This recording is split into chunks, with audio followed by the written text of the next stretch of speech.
Brought to you by TechnoSpark 20 series smartphones. नमस्कार, आप देख रहे हैं दिल्ली तक। मैं हूं आपके साथ अनुराधा तंवर। कथित शराब घोटाले मामले में दिल्ली के मुख्यमंत्री अरविंद केजरीवाल इस वक्त तिहाड़ जेल में बंद हैं। उनकी तरफ से सर्वोच्च न्यायालय का दरवाजा खटखटाया गया, जिसमें आपको बता दें सर्वोच्च न्यायालय में अरविंद केजरीवाल की याचिका पर आज सुनवाई हुई। जस्टिस संजीव खन्ना और जस्टिस दीपांकर दत्ता की बेंच में अरविंद केजरीवाल की याचिका पर सुनवाई हुई। सुनवाई के दौरान अरविंद केजरीवाल की ओर से पेश हुए सीनियर एडवोकेट अभिषेक मनु सिंघवी। अभिषेक मनु सिंघवी ने अरविंद केजरीवाल के मामले पर सुनवाई के दौरान कई दलीलें दी, जिसमें उन्होंने ईडी की कार्रवाई पर सवाल खड़े किए। साथ ही एक बार फिर से उनकी तरफ से अरविंद केजरीवाल की गिरफ्तारी को गैर कानूनी बताया गया। इस मामले में किस तरीके से सर्वोच्च न्यायालय के भीतर अभिषेक मनु सिंघवी की ओर से दलीलें दी गई और जस्टिस संजीव खन्ना ने अभिषेक मनु सिंघवी की दलीलों पर क्या कुछ सवाल पूछे, आपको बताते हैं। जस्टिस संजीव खन्ना ने सबसे पहले अभिषेक मनु सिंघवी से पूछा, आपने ट्रायल कोर्ट में जमानत के लिए आवेदन नहीं किया? जिस पर अभिषेक मनु सिंघवी की ओर से कहा गया, हमने आवेदन किया है। सर्वोच्च न्यायालय ने पूछा, तो क्या कोई जमानत का आवेदन नहीं है? सिंघवी ने कहा, हाँ, लेकिन आपके पास सारे अधिकार हैं। सुप्रीम कोर्ट ने कहा, हम ये नहीं पूछ रहे हैं कि क्यों नहीं किया, हम आपको फैक्ट बता रहे हैं। जस्टिस खन्ना ने कहा, दरअसल आप गिरफ्तारी और रिमांड के खिलाफ हैं, आपने जमानत के लिए आवेदन क्यों नहीं किया? अभिषेक मनु सिंघवी ने इस पर जवाब देते हुए कहा, क्योंकि गिरफ्तारी अवैध है। Additional solicitor general SP Raju ने कहा, इन्होंने पिछली कस्टडी का भी विरोध नहीं किया। फिर जस्टिस खन्ना ने कहा, लेकिन इन्होंने अंतरिम राहत मांगी है। फिर सिंघवी ने कहा, हाँ, क्योंकि गिरफ्तारी अवैध है। गिरफ्तारी की तारीख 21 मार्च थी। सेक्शन 19 के तहत गिरफ्तारी की क्या जरूरत थी? अभिषेक मनु सिंघवी ने यह भी कहा, गिरफ्तारी की कोई जरूरत नहीं थी, सीबीआई ने 3 चार्जशीट दाखिल की हैं। जस्टिस खन्ना ने पूछा, इसमें भी अरविंद केजरीवाल का नाम नहीं था क्या? अभिषेक मनु सिंघवी ने कहा, नहीं। इसके बाद जस्टिस खन्ना कहते हैं, बाद में ईडी की ईसीआईआर फाइल की गई, जिसमें क्या अरविंद केजरीवाल का नाम था? फिर अभिषेक मनु सिंघवी जवाब देते हुए कहते हैं, नहीं, दिसंबर 2023 तक 10 दस्तावेज थे, इनमें सीबीआई चार्जशीट और ईडी की कंप्लेंट थी, इनमें अरविंद केजरीवाल का नाम नहीं था।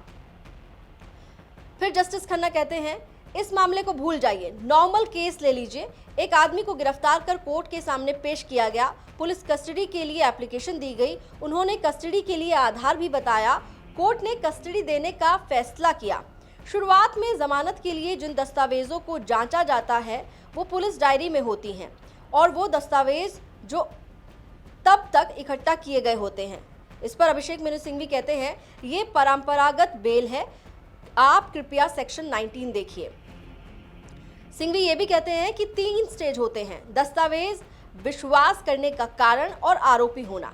गिरफ्तार करने का अधिकार होने का मतलब ये नहीं है कि गिरफ्तार कर ले, आरोप सिद्ध होना चाहिए, सिर्फ शक नहीं होना चाहिए। आपके पास पुख्ता सबूत होने चाहिए या आरोप सिद्ध होने के सबूत होने चाहिए, कुछ आधार होना चाहिए जो हमें नहीं पता। 16वां बयान उस आदमी का था जो सलाखों के पीछे था।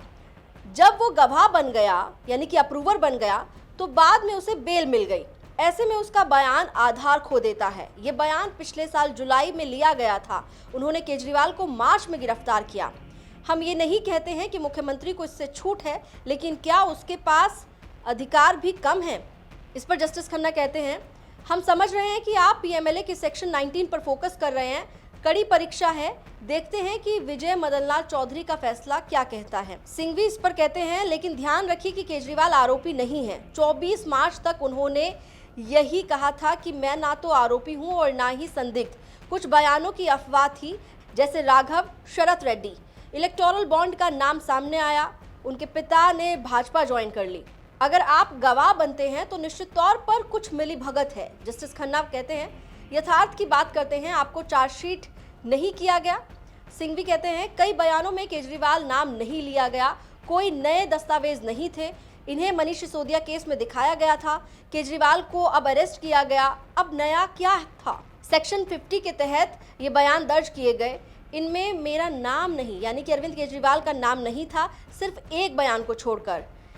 बीएसआर रेड्डी, जिसने इलेक्टोरल बॉन्ड खरीदे, उसने 17 बयान दिए थे, उसने अप्रैल में अरविंद केजरीवाल का नाम लिया था। शरत रेड्डी ने अपने 9 बयानों में अरविंद केजरीवाल का नाम नहीं लिया।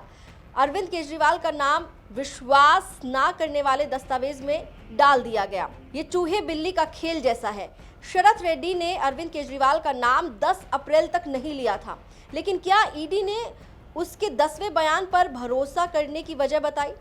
अभिषेक मनु सिंघवी की इस दलील पर ईडी की तरफ से कहा गया कि ये सही नहीं है, जिस पर अभिषेक मनु सिंघवी ये कहते हैं कि मैं तारीखें बता सकता हूं, 9वें बयान को नजरअंदाज कर दिया, 10वें को देखा, ऐसा नहीं होना चाहिए।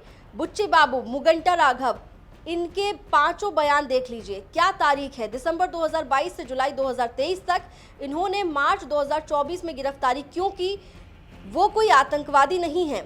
आपने एक दोषी मुख्यमंत्री को इतने वक्त तक खुला क्यों घूमने दिया? जस्टिस खन्ना कहते हैं आपको नोटिस भेजे गए थे, आपने नजरअंदाज कर दिए। इस पर अभिषेक मनु सिंघवी रिप्लाई करते हैं और कहते हैं कि अरविंद केजरीवाल को सीबीआई ने बुलाया, वो गए। ईडी के नोटिस का डिटेल में जवाब भी दिया गया। उन्होंने कहा कि वो नहीं आ सकते हैं। आप आज ये नहीं कह सकते कि आप आए नहीं इसलिए हमने आपको गिरफ्तार कर लिया। ये मेरा अधिकार है कि मैं जाऊं या ना जाऊं। अगर कोई आरोपी कहता है कि मैं बयान नहीं दूंगा, तो क्या आप ये कह सकते हैं कि आरोपी सहयोग नहीं कर रहा इसलिए उसे गिरफ्तार करते हैं? इन्होंने केजरीवाल को गिरफ्तार किया, सेक्शन 50 के तहत वहां बयान नहीं लिए गए, 1.5 साल तक गिरफ्तारी नहीं की गई। अरविंद केजरीवाल की बेल को नकार दिए जाने से उन्हें घर आकर गिरफ्तार करने का आधार नहीं बन जाता है। ईडी ये नहीं कह सकती है कि उसके पास आधार है, क्योंकि केजरीवाल को गिरफ्तारी से अंतरिम राहत नहीं दी गई। इस पर जस्टिस खन्ना कहते हैं क्या आप खुद विरोधाभासी नहीं हो रहे हैं? मतलब आप खुद को कॉन्ट्राडिक्ट नहीं कर रहे हैं? आपने कहा कि सेक्शन 50 के तहत बयान रिकॉर्ड नहीं किए गए, फिर बाद में आप बयान देने के लिए नहीं गए। सिंघवी इस पर जवाब देते हुए कहते हैं कि इन्होंने सेक्शन 50 के तहत जो रिकॉर्ड किया उसमें कोई सबूत नहीं है, मैं यही कह रहा हूं। जस्टिस खन्ना कहते हैं हम समझ गए, आप कितना वक्त और लेंगे? इस पर सिंघवी की ओर से कहा गया कि कम से कम 1 घंटा, और फिर जस्टिस खन्ना ने कहा कि इस पर हम अब कल सुनवाई करेंगे। तो अभिषेक मनु सिंघवी की ओर से अरविंद केजरीवाल के मामले में दलीलें दी गई, जिसमें उन्होंने साफ तौर पर जो अप्रूवर बने हैं इस केस में उनके बयानों को लेकर सवाल खड़े किए कि उन्होंने अप्रूवर बनने से पहले अरविंद केजरीवाल का नाम तक नहीं लिया। जो चार्जशीट सीबीआई की ओर से दाखिल की गई उसमें आरोपी के तौर पर अरविंद केजरीवाल का नाम कहीं मेंशन नहीं है। ईडी का जो कंप्लेन था उसमें अरविंद केजरीवाल का नाम नहीं था, लेकिन अप्रूवर बनने के बाद उन्होंने अपने जो बयान है वो बदले। इस बात को लेकर अभिषेक मनु सिंघवी ने सवाल खड़े किए। हालांकि जस्टिस संजीव खन्ना की ओर से कई सवाल भी पूछे गए अभिषेक मनु सिंघवी से, और उन पर जवाब भी दिया गया।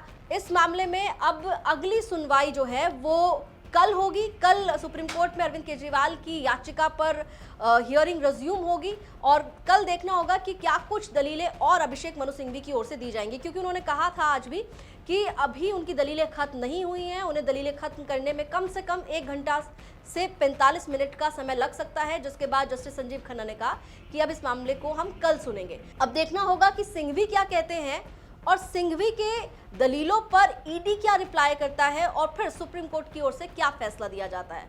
फिलहाल अरविंद केजरीवाल इस वक्त तिहाड़ जेल में बंद है और उन्हें उम्मीद है सर्वोच्च न्यायालय से। दिल्ली से जुड़ी हुई तमाम खबरों के लिए आप देखते रहिए दिल्ली तक।